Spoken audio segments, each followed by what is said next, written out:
This instructional video shows how to install the TRM refrigeration deck.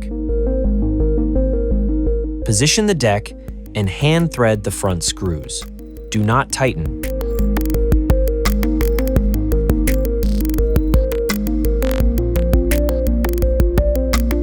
Repeat on the opposite side.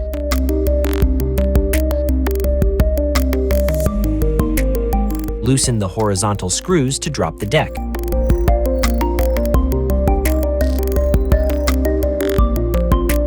Hand thread the rear screws. Do not tighten. Note, rear screws must go through the L brackets. Repeat on the opposite side. Tighten all screws.